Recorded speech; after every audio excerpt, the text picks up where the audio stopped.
Bu Juni, ini kalau kita ngelihat, Bu Juni tadi kan cerita, tahun lalu Bu Juni bisa ngantongin 10 juta, tapi tahun ini, tadi Bu Juni sampaikan, bahkan sebelum lebaran pun beli kue susah.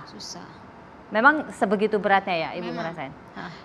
Makanya saya bilang lebih enak hari-hari biasa daripada puasa sekarang ini. Kalau hari-hari biasa saya udah megang duit 300.000, ini aja kemarin lagi saya itu belum ada sama sekali pengelarisan.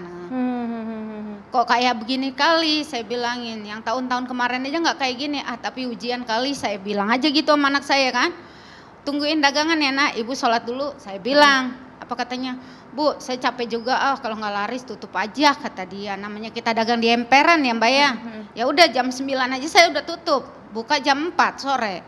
Biasanya? Biasanya jam 4 sore, nutup jam 11. Sekarang kemarin sore. karena nggak jual beli, capek kali anak saya kan, Bu tutup ayo Bu katanya. Ya udah ayo tutup jam 9 itu habis pulang terawih anak saya langsung tutup. Jadi karena memang saking sepinya ya selama Ramadan dan Lebaran kemarin itu ya Bu ya.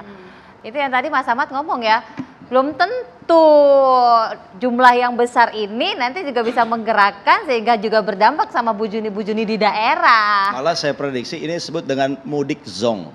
Jadi artinya orang tuh mudik tapi nggak bawa apa-apa, nggak spending apa-apa untuk kalangan masyarakat bawah. Jadi mereka mudik ya dalam angka semua orang melakukan hal yang sama ke kampung, kok saya enggak, saya mudik juga dengan walaupun uang pas-pasan. Karena liburnya kan lumayan gitu ya. Yang penting kumpul. Tapi sampai di kampung dia nggak bisa spend, dia nggak punya uang.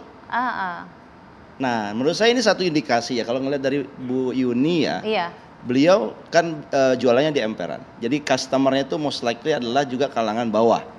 Nah ini juga mengindikasikan berarti kemampuan di kalangan bawah ini itu betul-betul memang lagi susah.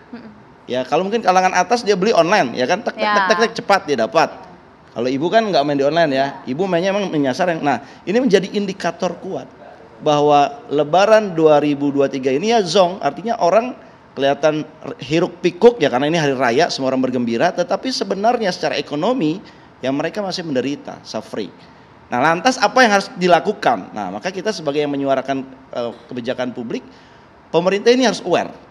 Ya pertama dilihatlah komponen dari APBN kita, politik anggaran. Nah politik anggarannya kita kan tadi ibu bicara infrastruktur, itu betul. Anggaran infrastruktur tidak dikurangin.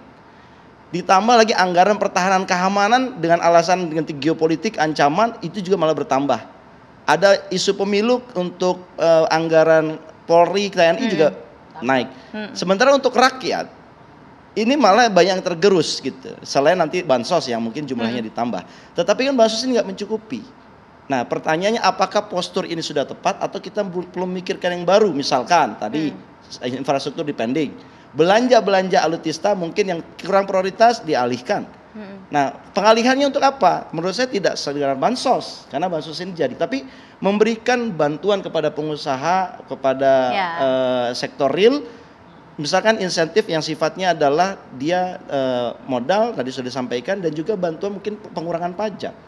Karena pajak yang dikurangin akan nanti larinya untuk menyerap tenaga kerja baru dan akhirnya menciptakan lapangan pekerjaan, akhirnya orang bisa beli, nanti orang-orang yang bekerja di level bawah punya uang bisa belanja lagi ke jualannya ibu. Iya, ini memprihatinkan karena ternyata ada miss, apakah tadi yang disampaikan Mas Ahmad ini cukup bisa membuat Bu Yani dan anggotanya paling tidak bisa bernafas. Sesaat lagi tetaplah bersama kami.